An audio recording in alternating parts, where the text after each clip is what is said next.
Okay, let's begin. Questions on homework?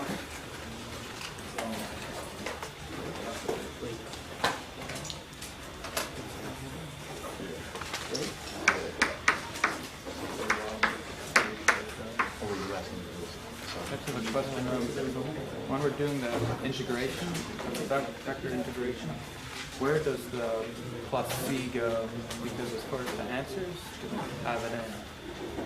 Is that because when you do like a... The answers have what? Well, when you do a definite integral, Yeah. does the c No, get added and subtracted? there's no plus c with definite integers. Okay. That's just in general.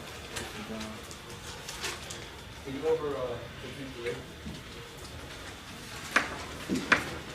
What does that say? two curves, x squared plus y squared X squared plus y squared equals?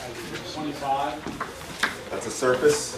And now y squared plus z squared equals 20. And you had to find the vector equation to change your mind of the intersection at the point 3, 4, 2.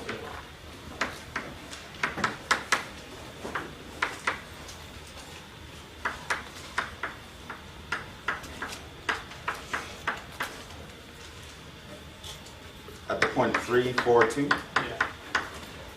So tangent line to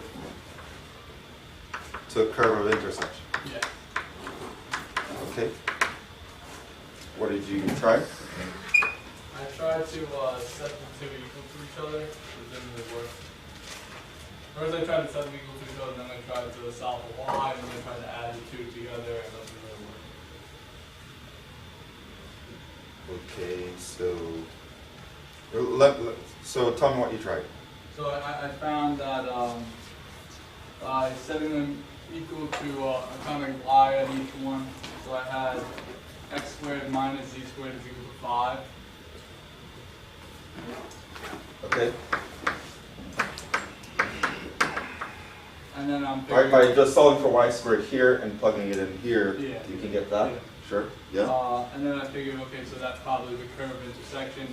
So then I tried to take the derivative of that, and then you get 2x dx dt minus 2z dz dt is equal to 0, and then I didn't really know where to go from there. And I tried a couple other things, nothing really worked. That's not a curve. So, yeah, so it's a surface, so you can't. It's a surface. You can't find any kind of. How do you get to the curve of intersection?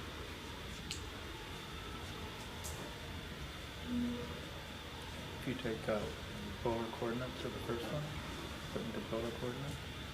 You could turn that into polar coordinates. Use x equals 5 cosine theta, y equals 5 sine theta. What would that mean for z? And that would equal the square root of 20 minus y squared.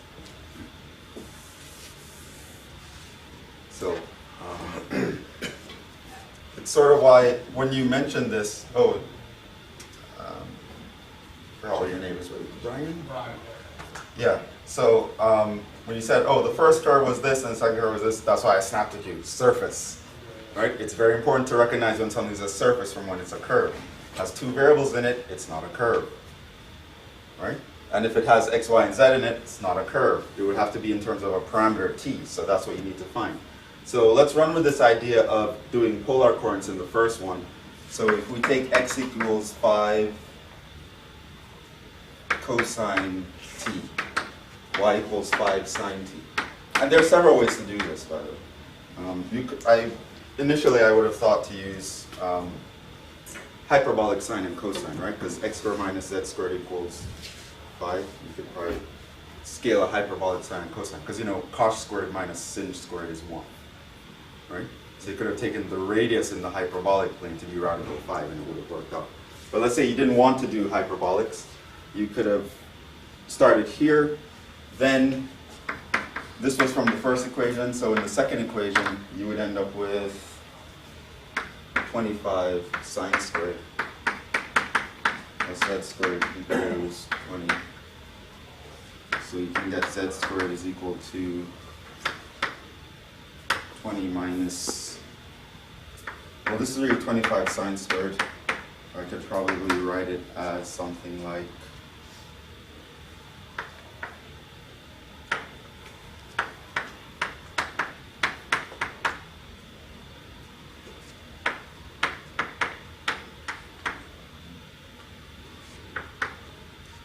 so then this would be,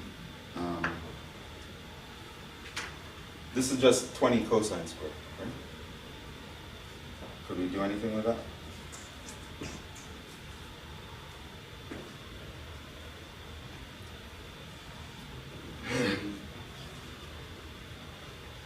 Well, it wouldn't really save us any work to do that. So I probably don't want to do that. Because I'm asked to go to the point 342. Yeah, so the point 342 means we only care about the positive parts. So you could have done that.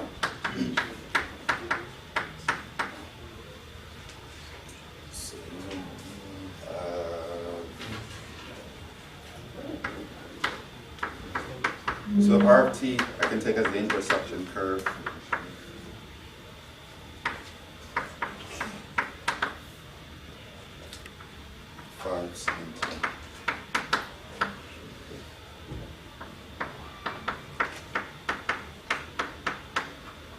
This is the positive part.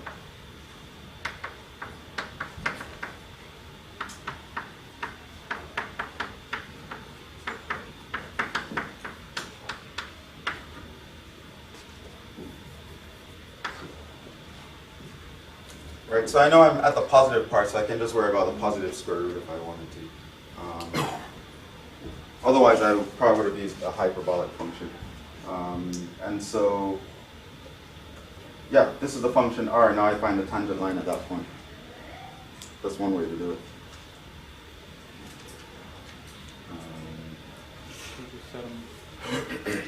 What? For the tangents, you can set them equal to 2, 3, 4, and 2, right?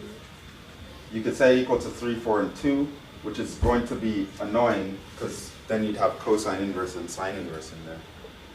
And then, but that way you can use the sine inverse, because 5 sine t, if you take the square root of the 25 sine squared t, you have 5 sine t squared, because then you can just insert whatever your answer for y is into that equation and that works out. I'm not sure what you just said. For the z portion of the curve Yeah. is 25 sine squared t. Mm-hmm. That's the same thing as 5 sine t squared, which Yeah. is what you have for y.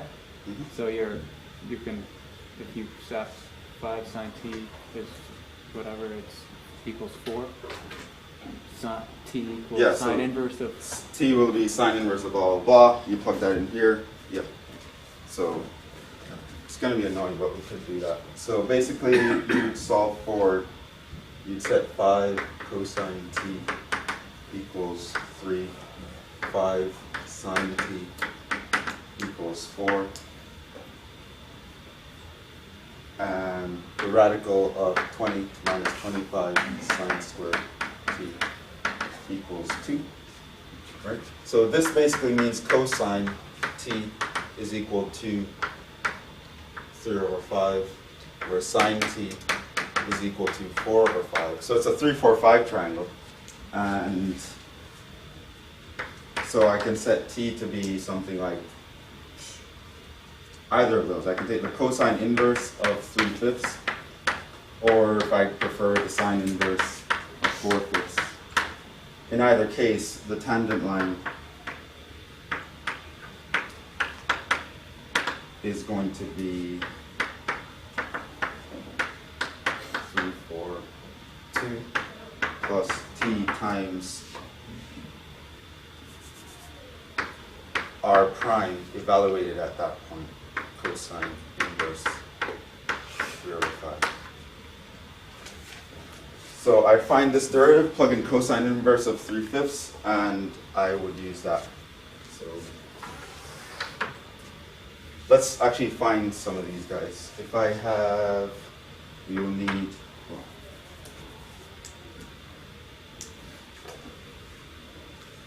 if I have 5, if I take cosine of cosine inverse of 3/5, you need this. What would that be? That's just 3. What if I take 5 sine of cosine inverse of 3/5?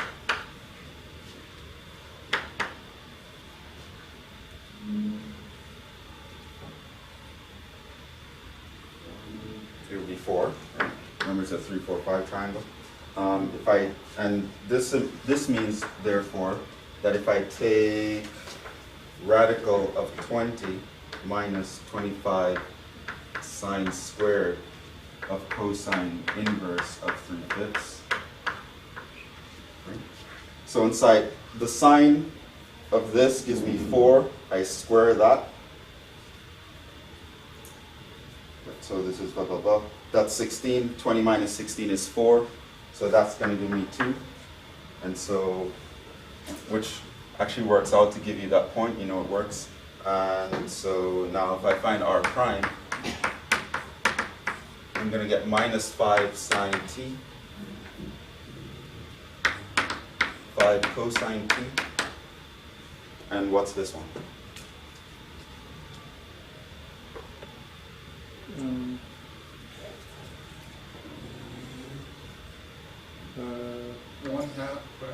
Negative 1. Minus 25 sine squared, 25 sine squared t, and on top we 25 multiply sine t cosine t. that. Minus 25 sine t cosine t. Isn't it 50? I think there was 2 negatives involved. So you bring down the half power, you get that half. You have this to the minus a half, which gives you that. That's why I put the radical on the bottom. Multiply by the derivative of the inside, right? Negative 25. Which is 50, right? Or get rid of Which get rid of the 2 and write 25 here. And so r prime of t would give me the point sine of this. I know the sine gives me 4. So this is just 5 times 4. It's minus 20. R prime of cosine inverse. Right? I'm plugging in this point into the derivative. So the sine gives me 4 times 5, which is minus 20.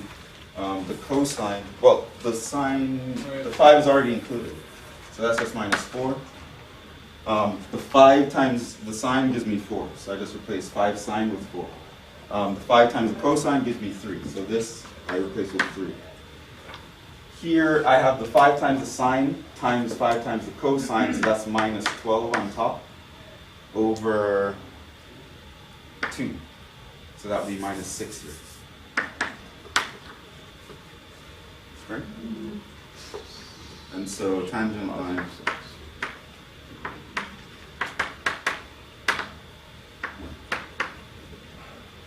Vector is a bad way to call it, but I used that yesterday, so.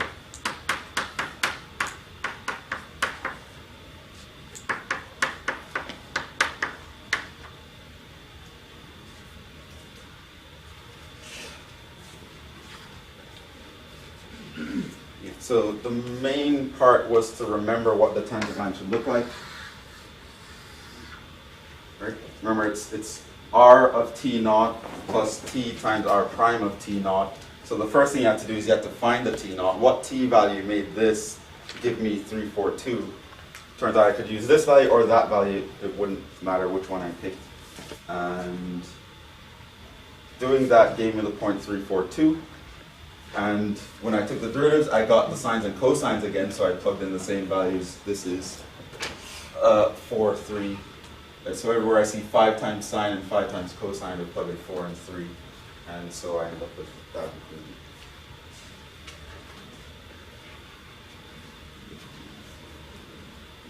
So that was a bit tedious, but if you sort of know where you're heading, which is here, that's the answer. Or something equivalent to that. Like I said, there are several ways you could have set this up. My knee-jerk reaction would have been to use hyperbolic functions, but maybe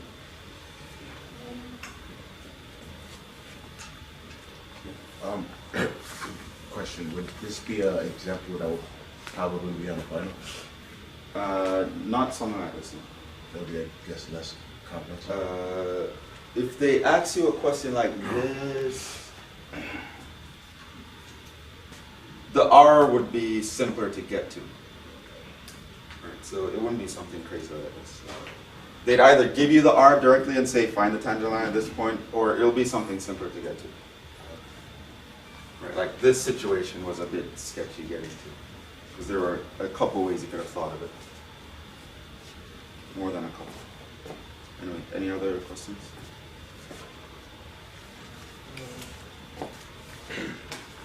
Yeah, I was number 11.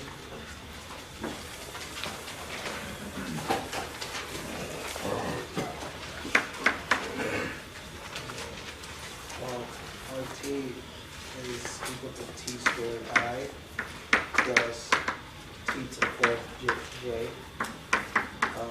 plus t to 6k.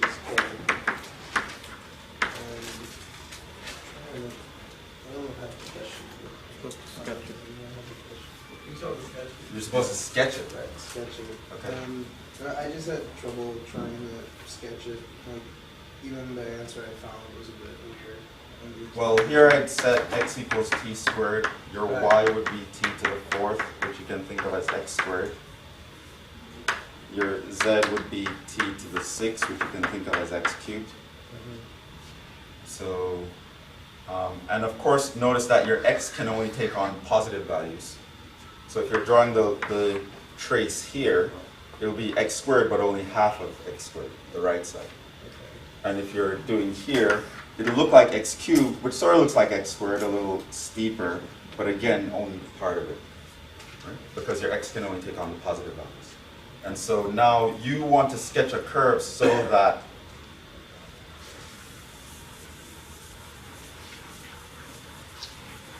actually doing it can be difficult, but I think it's sort of easy to understand what you have to accomplish.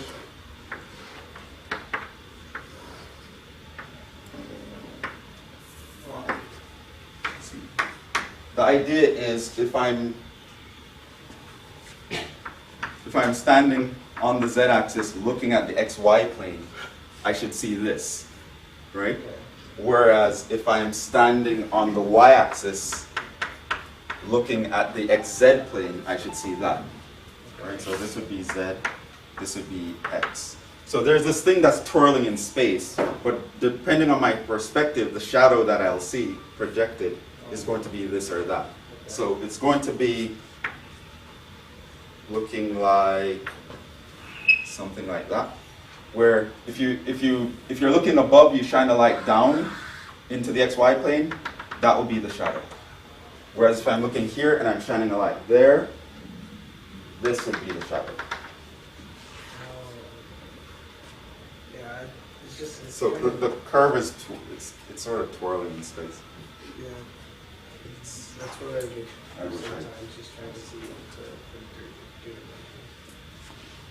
Doesn't have anything to use. The chord is 2. So it's like.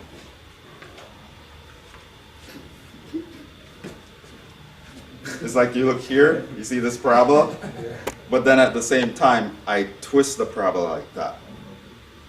So when you're looking from this direction, you see this parabola, but when I'm looking down, it's curving this way at the same time. That's sort of what's going on. It's like, I should get one of those little metal poles that are bendable. I don't know what they call those.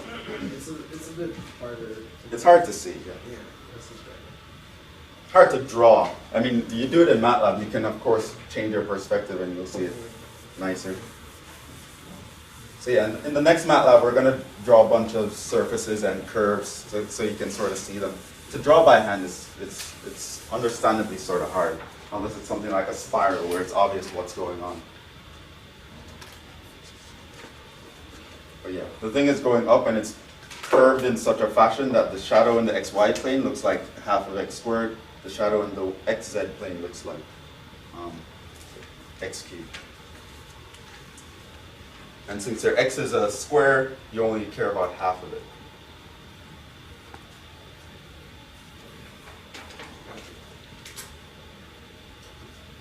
I have a question. Is it okay to solve for the t? To graph it? You solve for the t, you get radical x. X, yeah. Radical, like, I mean, the square of, like. It wouldn't make a difference. It wouldn't make a difference, right? No. Oh, yeah, okay, because that's how I saw it. Just mostly how I saw it. Because radical x still only takes on non-negative values, 0 and bigger. You mentioned there being a shadow. It's because since it's a parametric curve, it's not necessarily like, see how you have y equals x squared? It's not on the x, y plane, it's actually lifting off of it. Yes, it's lifting in space. Okay, that makes sense. Okay. But if you're like looking down at it, it's going to curve in a certain way, as opposed to if you're standing on the floor looking from the side, it's going to curve another way. So it's like twisting. It's going up in a curve while twisting at the same time. And the trace that you have on the xy plane, that's pretty much a shadow. That would be the shadow. Yeah, if I shine the light perpendicular to this guy, this would be y equals x squared. And if I shine a light this way, this would be z equals x cubed.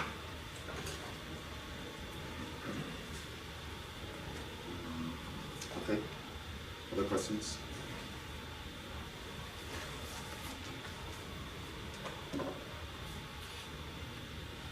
Were the rest okay? Is our test next Tuesday or Thursday? Thursday.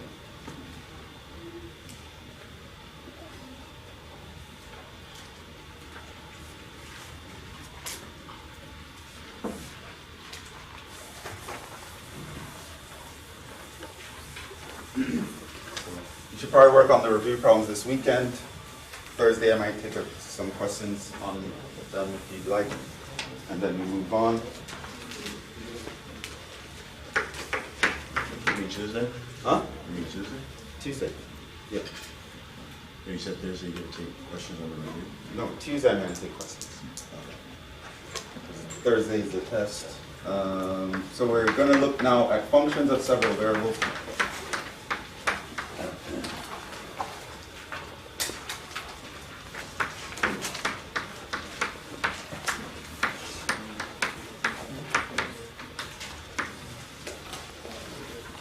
The main goal of chapter 11 is to talk about derivatives and its applications in higher dimensions. However, first we have to understand how functions behave in higher dimensions. So we're going to talk about functions of several variables. So intuitively, they're not that different from functions of a single variable, but the calculus can be quite different, which we will find out. It's just now you have functions that depend on several things instead of just one thing. Right? So before, remember the single variable, we had y equals a function of x, right? So there was just only one thing, y was a dependent variable.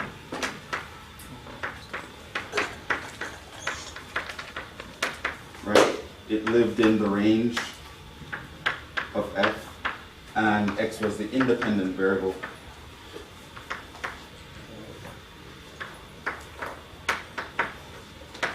Which lived in the domain of f, and so on and so forth. F is the name of the function, right? Which is that rule that maps x to y, right? So you had two separate sets, and you had a rule that takes each element in this set and assigns it to a single element in the other set. The elements over here are the independent variables. They live in the set called the domain. The set over here is called the codomain, but the particular elements that are chosen to be outputs are called the range, and the function was the rule that got it done. So that was the single variable.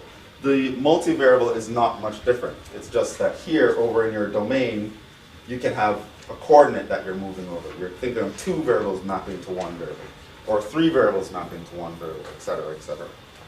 So let's look at that. So this should be familiar. Let's look at,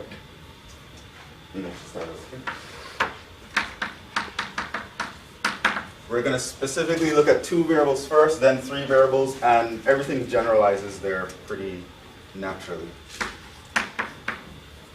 So a function of 2 variables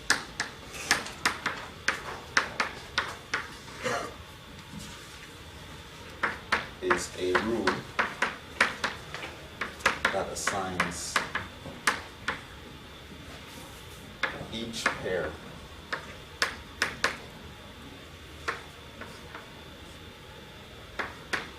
we're talking about real value functions, real numbers x, y, to a unique real number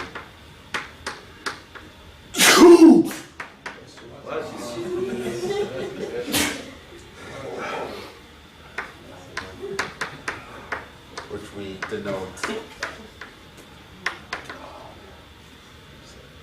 a function. Let's give it a name, f of 2 variables. We denote the function to be, we call it f of xy. Often we write z equals f of xy.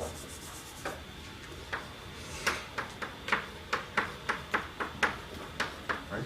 Just as how we often write y equals f of x, z is the 3rd variable up, so we can write z is a function of x and y.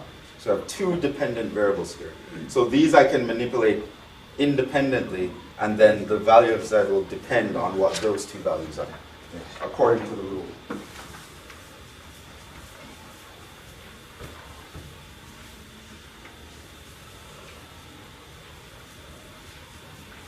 And that's what a 2 variable function is.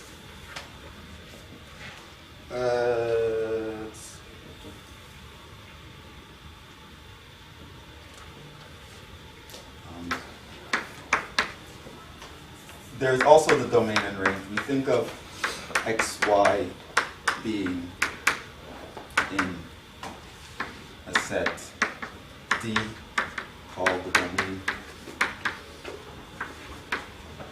I'll show you graphically what this looks like soon. And f of x, y being in a set called the range.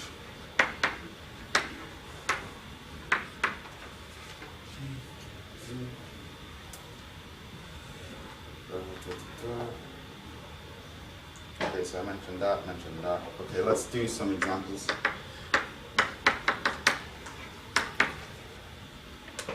Good. Oh, I'll do that. Find the domain of the following functions.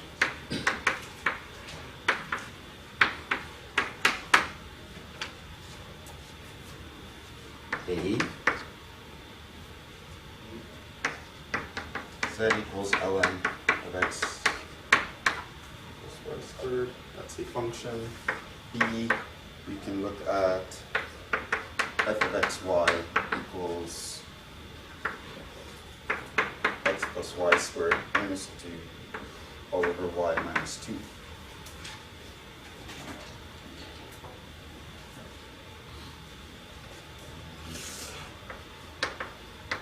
Secondly, I can say in B above,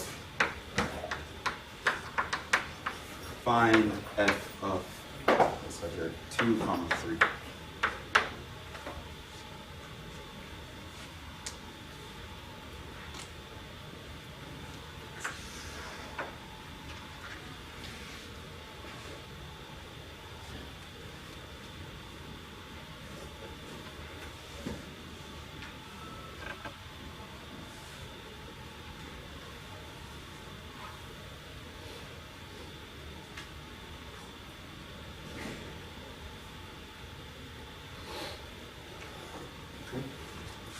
So this is done pretty much how you think it's done. How do I find the domain of C?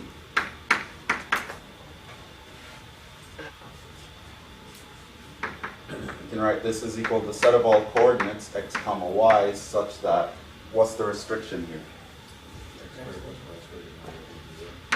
X squared plus y squared is strictly greater than 0. Right? Now, what does that actually mean? X squared plus y squared is strictly greater than 0.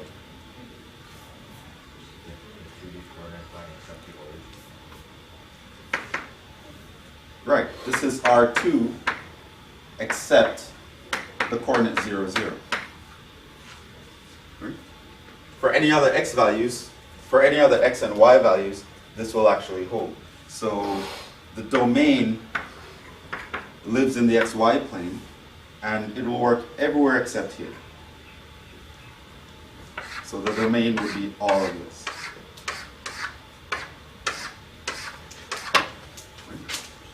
The whole 2D plane except the origin. Once you're not at the origin, this function will be defined. You can output a value. But why not the 2D? I don't know, it's 3D. The domain is 2D. The domain is the set of all pairs xy. Right? The output is in the third dimension where you jump off the xy plane. Right? We'll talk a little bit. We'll talk about the graph in a little bit where you sort of see how this all fits together. And then you'll sort of see why we're talking about how do you sketch the surface and what the shadow of something is, right? All that's going to be important. It's going to tie into stuff. Okay, so that's the domain. The domain of this function is the entire two-dimensional plane except the origin. Okay, let's look at B.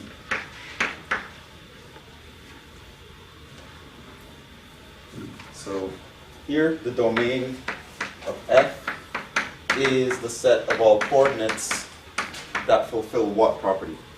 X can't be negative. And y can't be, it has to be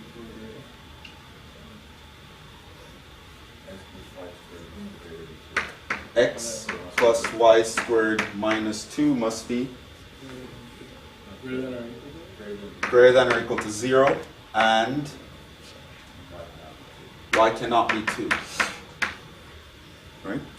Or in other words, I need the set of all coordinates such that x is greater than or equal to 2 minus y squared, but my y cannot be 2. Right? So what would that actually look like?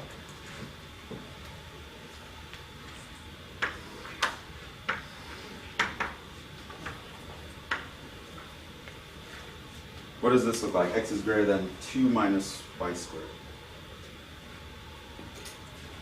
What does 2 minus y squared look like?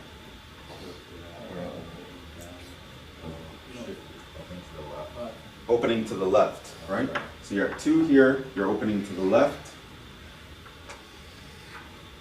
And what does it mean for x to be greater than or equal to that?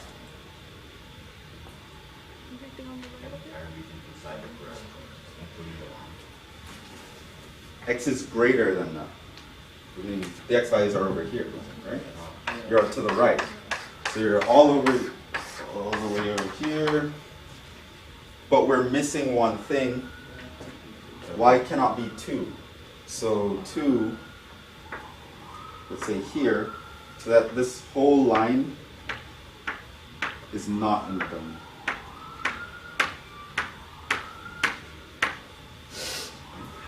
So it's that entire shaded region except this line y equals 2. We can't actually touch that line because we divide by 0 at that point.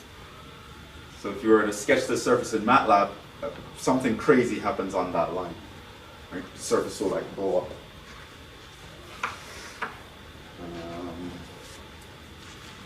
How about the next example? What is f of 2 comma 3?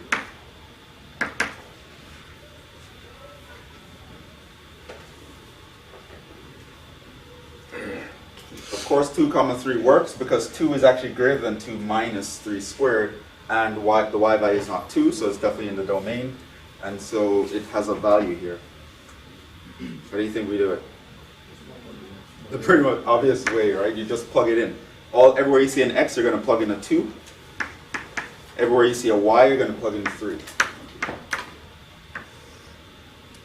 Over 3 minus 2. That's just 3. So the function works, the machinery works the way you think it does, except you have to think in higher dimensions now. Your domain is now a part of the plane, not just a number or a set of numbers.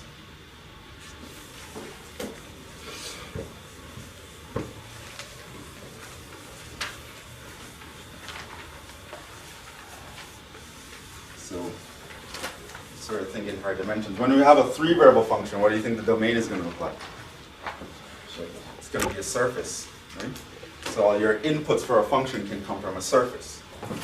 4 dimensions, they can come from a solid. 5 dimensions, they come from a hypersolid. Anyway, let's continue here. What's our next example?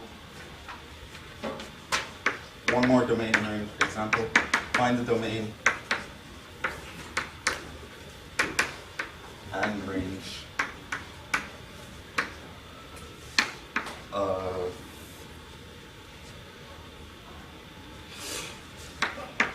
f of xy equals 1 plus x squared plus y squared.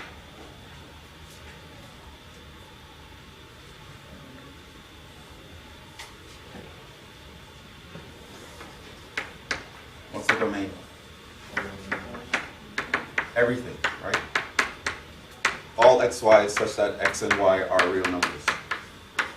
All pairs, right? Because there's nothing that, this is like a polynomial, there's nothing that will make that undefined. What's the range though?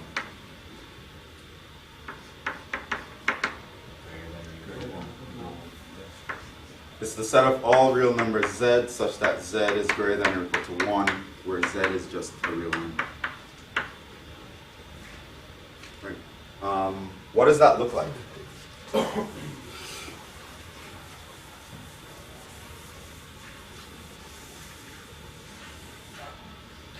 What does that look like?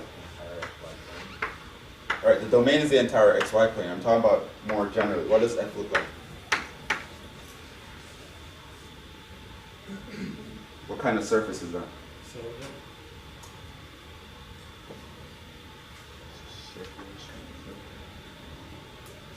Why is it not a cylinder?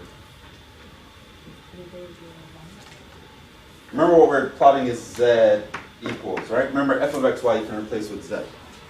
We want z equals 1 plus x squared plus y squared. All 3 variables are there. It's not a cylinder. Paraboloid, how does it look? Opens along the z.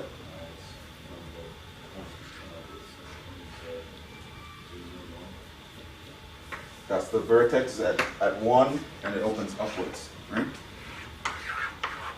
And it opens and it keeps getting wider so that the domain is the whole xy plane, right? D equals R2, right?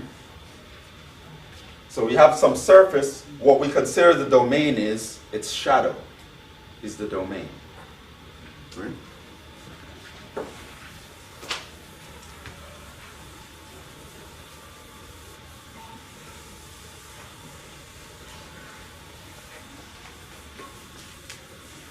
So let me talk a little bit more about that. The graph of a function and what its domain is graphically speaking.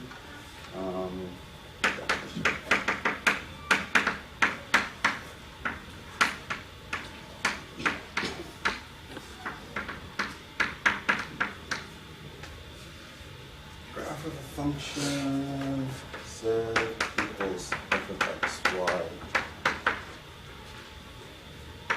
is the set of all points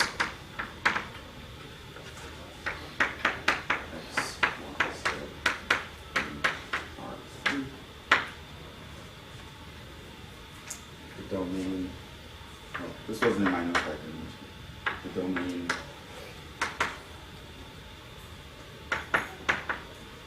is the shadow of the surface in the xy plane.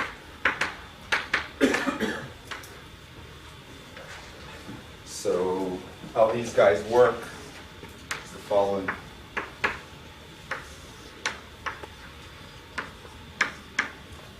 Basically, there's a set in the xy plane, which we can call D. Right? So there's something going on here where we have some bounded set. Could be unbounded, of course, it could be the whole thing. But what happens is, every time I pick a coordinate here, and I plug it into my function, the output is a z coordinate. So it actually gives me a z value going along with that coordinate. So I can take an xy coordinate here, and I plug it into that rule, and what it does is it outputs a z coordinate. Right? So if the z is positive, it will output it above the xy plane. If it's negative, it outputs it below the xy plane. Ultimately, though, we create some surface that's floating in space here, right? Whose shadow projects downwards. Right? So we're taking coordinates here, plugging it into a rule, and it's outputting a z value. Right? So for each point here, it outputs a different z value. Right? And they all project upwards to give you some z coordinate. Right? So that's sort of what the graph of the surface is. So this surface, this paraboloid, is considered to be the graph of this. Right?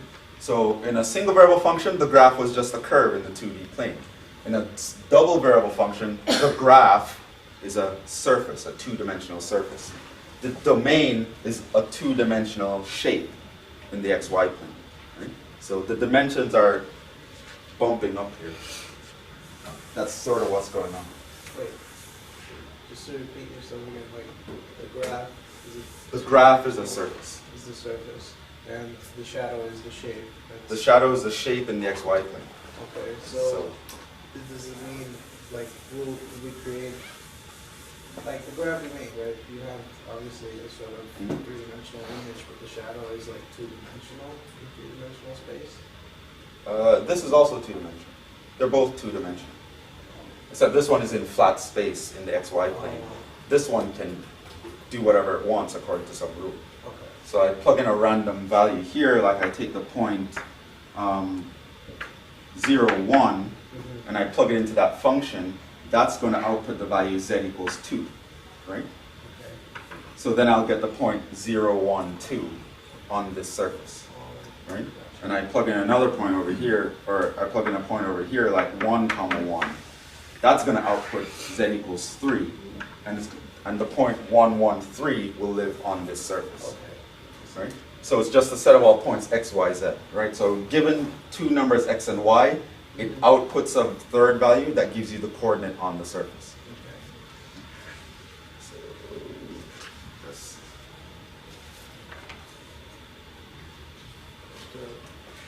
let's do some more sketching.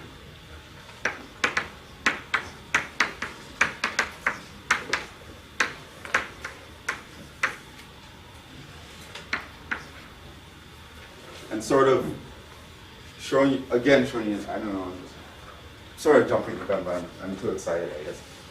So remember back in single variable, when you're looking at something like f of the definite integral, f goes from a to b, right? So f was just some curve here, right? Which is the graph of y equals f of xy, right?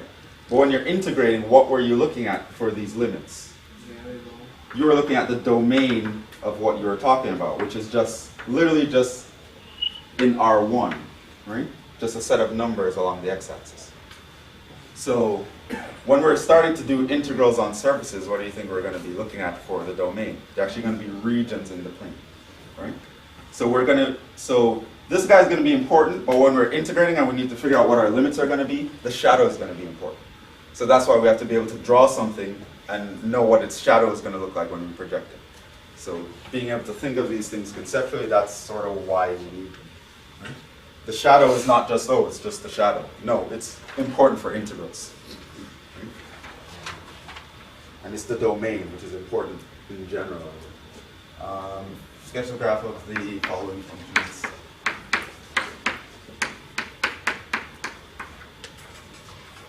A of xy equals x squared plus y squared.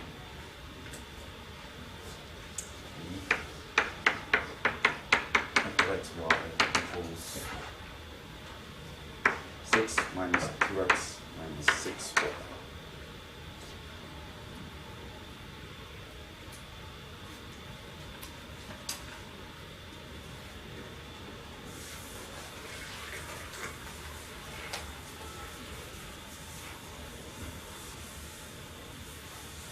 Okay, what's the first surface? It's paraboloid, and right now It's a cone, right? Is it all of a cone? it's only half. It's half of a cone.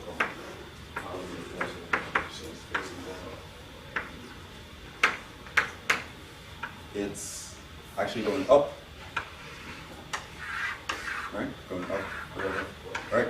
Several ways you can look at this. This just means z equals the radical of x squared plus y squared. That's the surface that I'm drawing, right? Which you can think of as z squared equals x squared plus y squared. Which you can think of as a couple different ways. You can think of it as a circle centered at the origin with radius z, right? That's one way to think about it. So if you're at x equals 0, y equals 0, you get z equals 0. If you go up to z equals 1, you get x squared plus y squared equals 1. So you get a circle of radius 1, right? X equals 2 gives you a circle of radius 2. X equals 3 gives you a circle of radius 3. So you just have a bunch of circles stacked on top of each other where their radius keeps getting bigger. You end up with a cone. Right? So that's several ways to do it. Because it's only the positive square root, there's no bottom half, right? If you're given this expression, which is an implicitly defined surface, you would of course have to include the bottom half. But because we took the positive radical, only the top half is accounted for. And of course here, the domain would be everything. Because there's nothing that will stop this. This x squared plus y squared will never be negative, no matter what the x and y values are. So it will work in a square root. The domain is the whole 2D plane. The graph is a cone. And I emphasize it's two-dimensional, right? It's just the skin of the cone. The inside is hollow.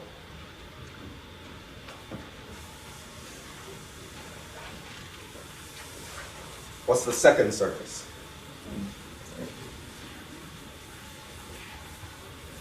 By the way, you see how I asked what it was, and in like 3 seconds, John told me it was a cone? You all need to be able to do that, and in like half the time. All right? When you look at this, you should just see cone, right? Same way like when you look at y equals x squared, you think parabola, like almost instantly, right? You need to like know what these things look for. It's a very common function to see in calculus 3. So when you see that, you should know that's a cone, right? Don't waste time to draw the traces. No, it's a cone, right? You know it now. It's something you know now, like your name. You just know this now, okay? That's a cone, right? What's this one? Plane. It's a plane, right? So we have basically for B, we have Z is equal to 6 minus 2x minus 6y. Do you remember how to graph a plane? The trick that I showed you guys last time. You can get 2x plus 6y plus z equals 6. Of course, the plane extends forever in all directions, but it's sort of customary to draw it when it intersects one of the octants, usually the first octant. So yeah, so how did we do it? Set two variables equal to 0. Set two variables equal to 0 at a time, solve for the third one. So I can set y and z equal to 0. I would solve for x, I get x equals 3. So I know it would hit here at 3. I would set x and y equals 0, z would be 6. I can set x and z equals 0, y would be 1. Right, so that's the plane. If I was thinking of, if I only care about, that's the part of the plane in the first octant, right? Part of the plane.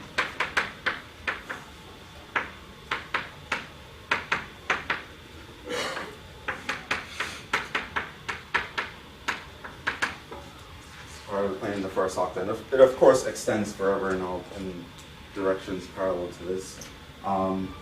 What would the domain be if I were to, say, integrate over that surface in the first octant? It would be,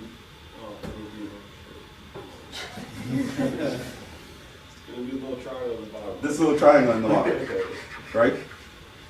Would you be able to figure out the equation of this line? How?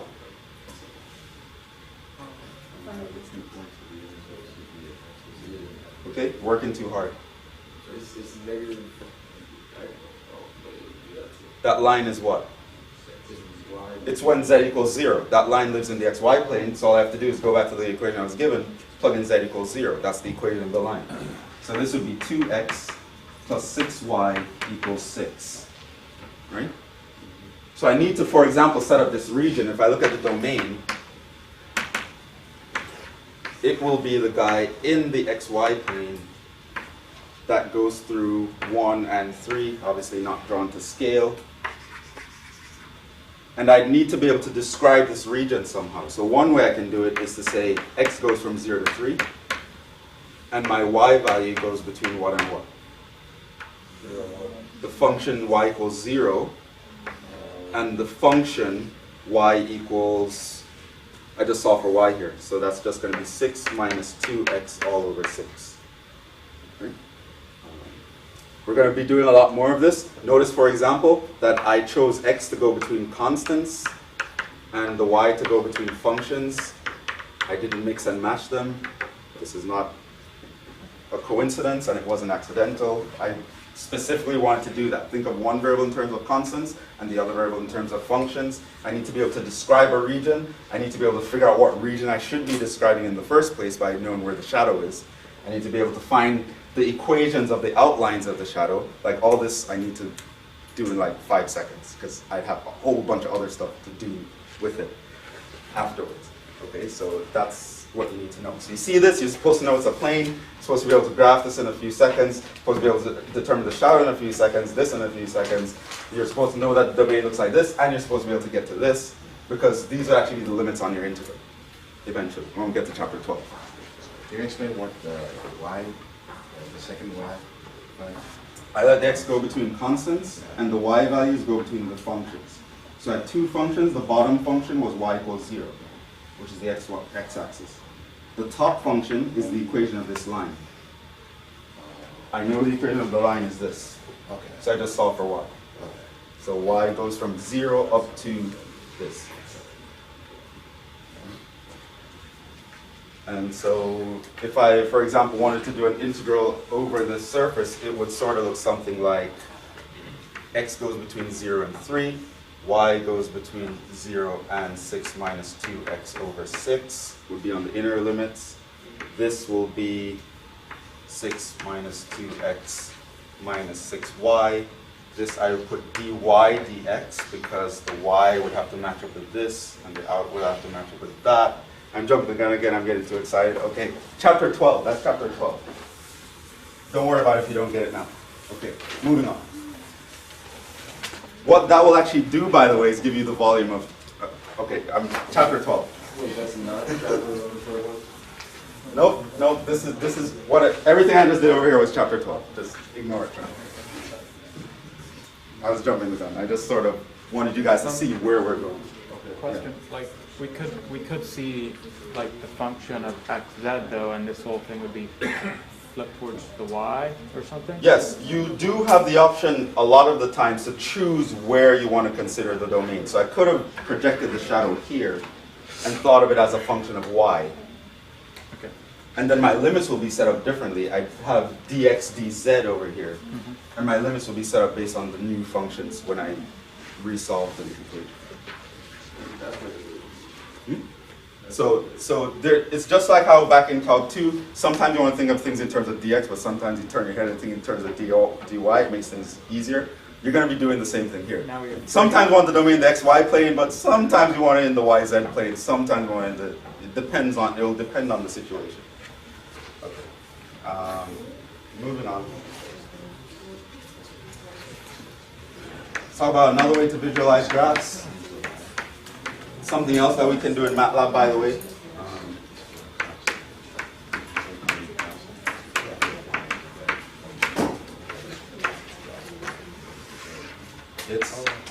It's the idea of what's called a level curve.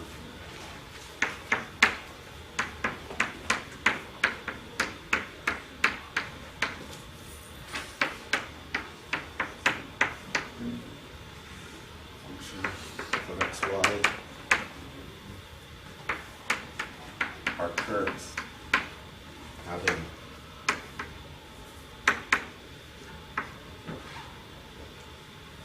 equations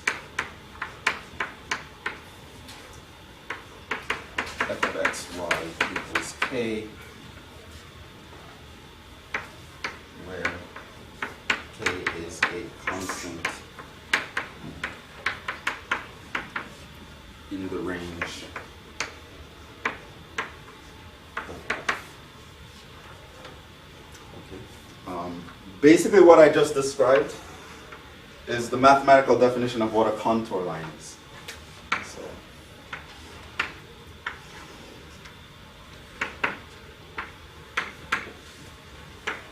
let's say I have some surface over here doing this thing, like two mountains, right?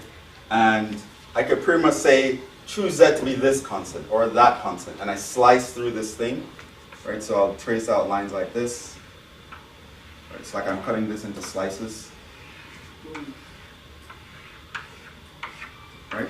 Where each slice represents a different height, right? Z value is something along this curve, different from that curve, different from that curve. I can also project this down into the xy plane.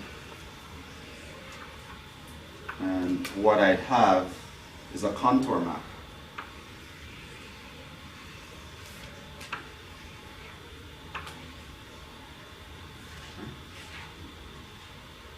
So this is just the surface f of xy. But then I consider z at different constants, different levels. These guys, by the way, these are called the level curves.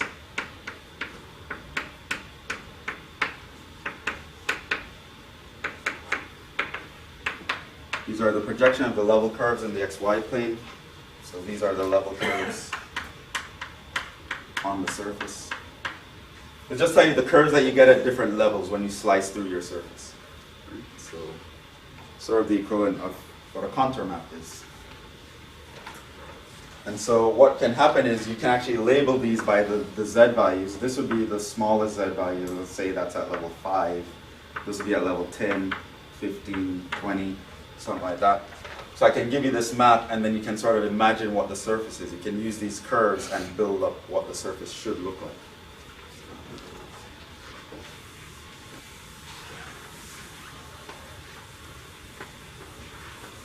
Doing that is easier than you think. For those of you in civil engineering, you'll be doing that routinely.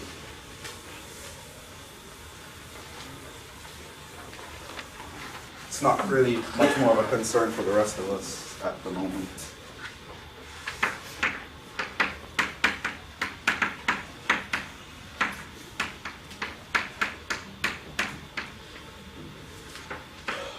Sketch the level curves of f of xy equals the radical of x squared plus y squared.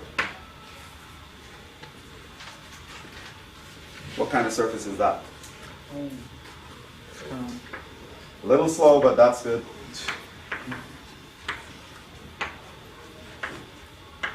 Right, so it looks like here. What do you think the level surfaces would look like? Like every time I slice through one of these guys, I'd end up with circles. So these guys here, in the xy plane, I'll just see circles. So this means that the level curves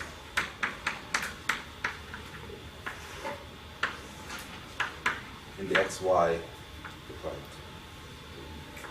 concentric circles.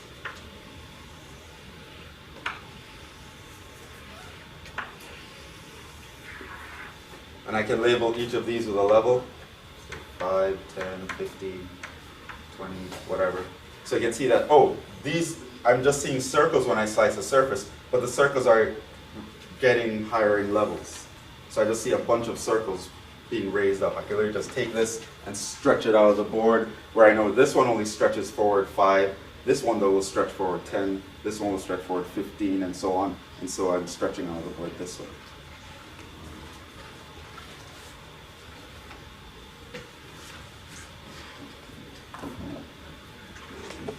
Those are level curves. We're not going to be doing much of this by hand, but it's just a concept that you should be familiar with.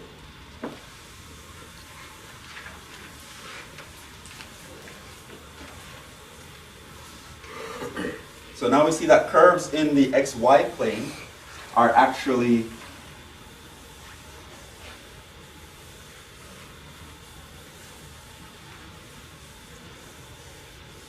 you can actually think of them as level curves of a surface in 3 dimensions. Right? So every time you see a curve in the xy plane, you can think of it as a level curve of some surface in 3 dimensions, which sort of means that a surface, you can think of it as a level curve of something in 4 dimensions. Right? So the same way you can sort of guess what's happening in 3 dimensions by looking at a 2D picture, looking at a surface, you can sort of guess what's happening in 4 dimensions, even though you can't really see it. It's this idea actually helps you with mathematical intuition when you're working in higher dimensions.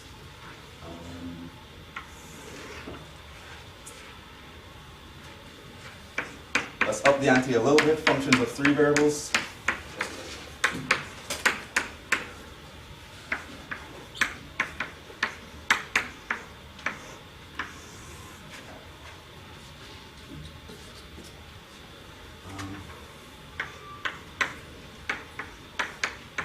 Not be formal. These look like w equals f of x, y, z. So now my independent variable is w depending on 3 variables. This is the dependent variable.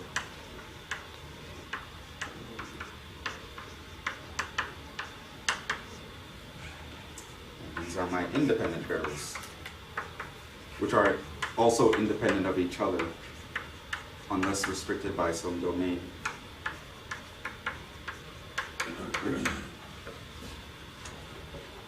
So now basically my domain lives on a surface and it's outputting a coordinate in the 4th dimension. No, we're not going to graph them, because we can't, for the most part, graph the 4 dimension. Okay. All right, so yeah, it's functional theory. It's a rule that assigns to each order triple an output. You pretty much rework the definition that I had before. Don't want to write it again. Example: find the domain of x, y, z equals xy e to the xy minus xy z ln 1 minus x plus x over z.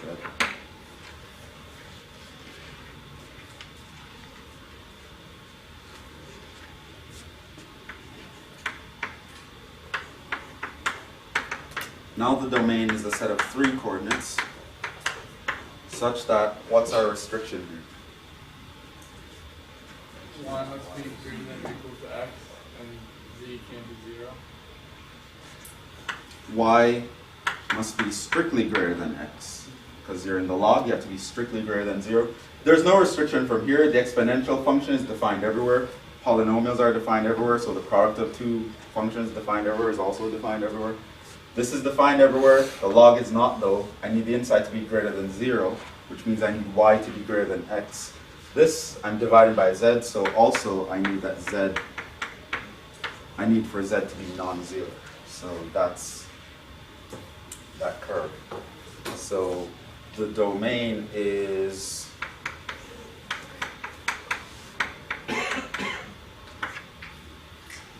y must be greater than x, z not be 0, which means, to sketch that, it's sort of going to be difficult.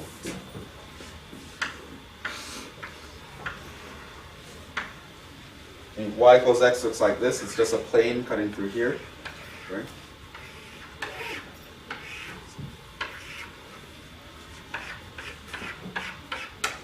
This, of course, extends down forever. But I cannot touch the xy plane. So this is everything to the right of the plane y equals x, not including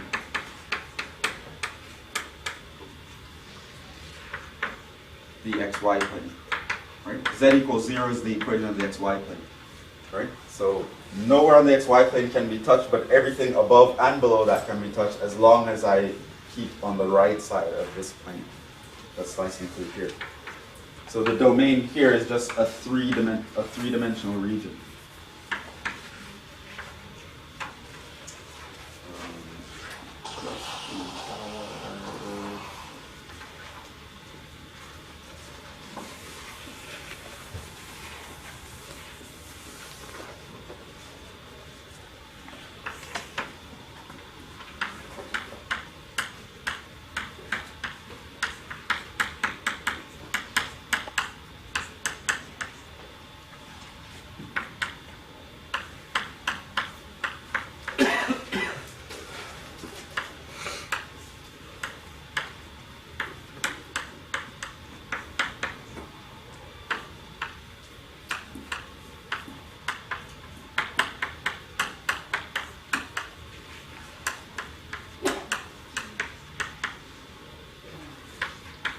Right, so these graphs actually live in 4D. We can't really draw a picture of what these look like. What we could do, though, is draw the level curves, which are in 3D. And we can sort of talk about properties of what the fourth dimensional object would look like by studying the three-dimensional object.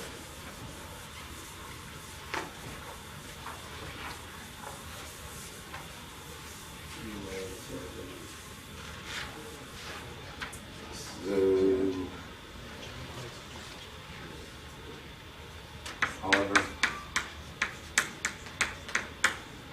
we can sketch sometimes the level curves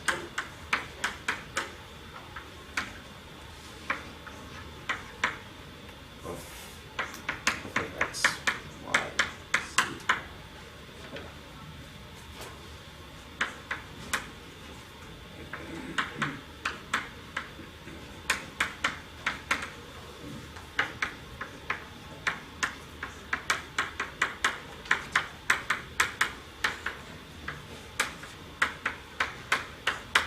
We're not really going to talk about getting information, we're just going to sketch some level curves.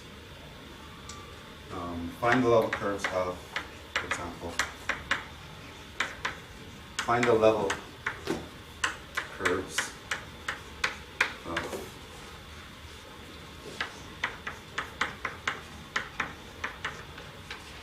don't know why I'm doing this to myself, it's going to be hard to draw, but x squared plus y squared minus z squared.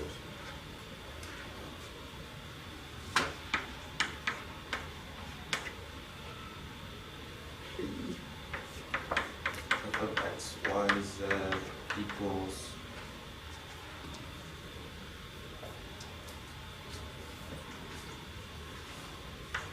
x squared plus z squared minus y.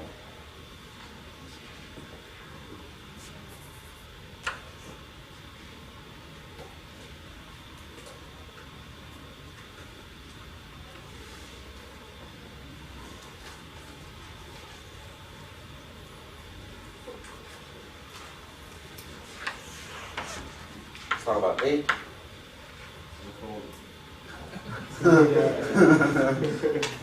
One of the level curves is a cone. The level curve at w equals 0 is a two-way cone. Yes. So the level curves here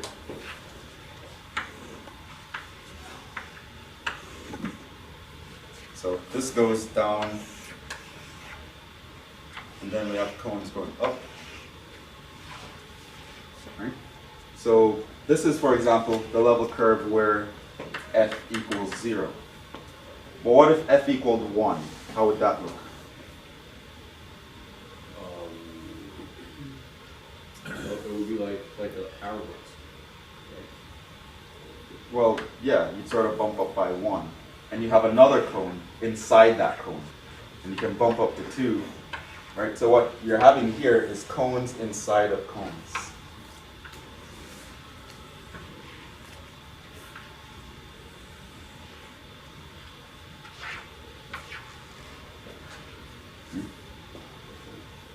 And that's the contour map of a four-dimensional shape. And of course this happens down, right? You have cones inside of cones, basically. They use this kind of stuff for like graphic design, right? Yeah. They use this kind of stuff for a lot of things.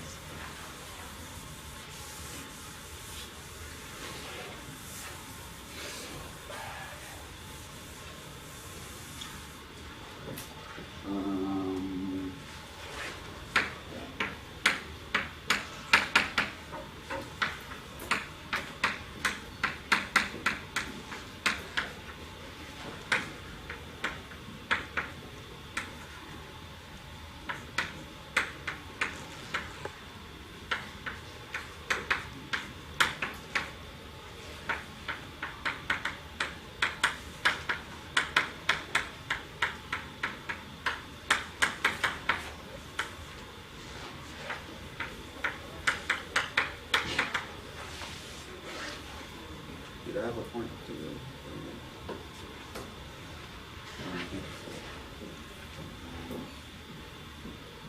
So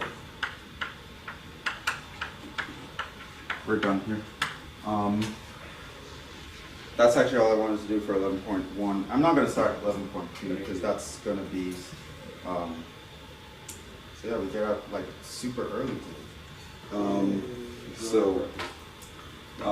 But yeah, you can go more. You can have functions of 4 variables, of 5 variables, and you're like, well, you can't even draw the level curves and things like that, much less the things themselves. But they are important and they are very useful. So they're just not useful in the sense of, hey, let's draw a picture of it, right? But they are useful otherwise. So, Did you draw these? so for exact. Oh, did I draw B? No, you don't do it. No, you don't. Oh, well, it's sort of the same thing, but paraboloids extending this way. Right, because if this equals 0, I would get y equals z x squared plus z squared. So this guy would look like paraboloids inside of paraboloids.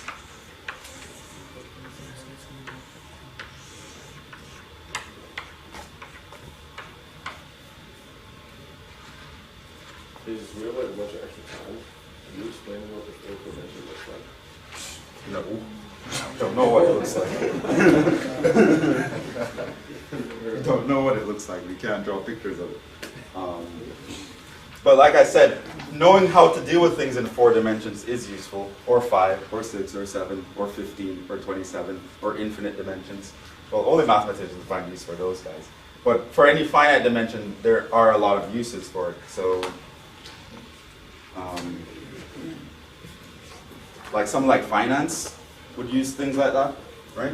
So sometimes you just have a lot of numbers to describe one thing, right? So like you're thinking of a company that you want to buy stocks for, right? There are a bunch of numbers that you look at, right? Like what's the stock price? How many employees do they have? What's their revenue? What's this? What's that? You have a bunch of numbers that deal with this one company. So you can think of the company as like the output. All these numbers are your inputs.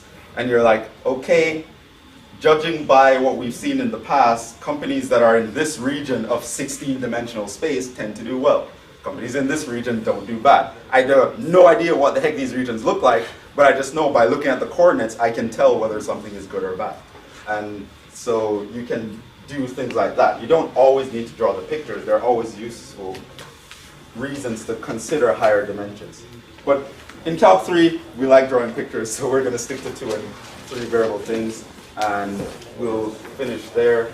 So test is next Thursday. Review problems are already on the website. You can try them, ask me questions on Tuesday. The homework for 11.1 is also due Tuesday. And then the next class is MATLAB. Then after that, we're going to talk about limits in higher dimensions. Okay.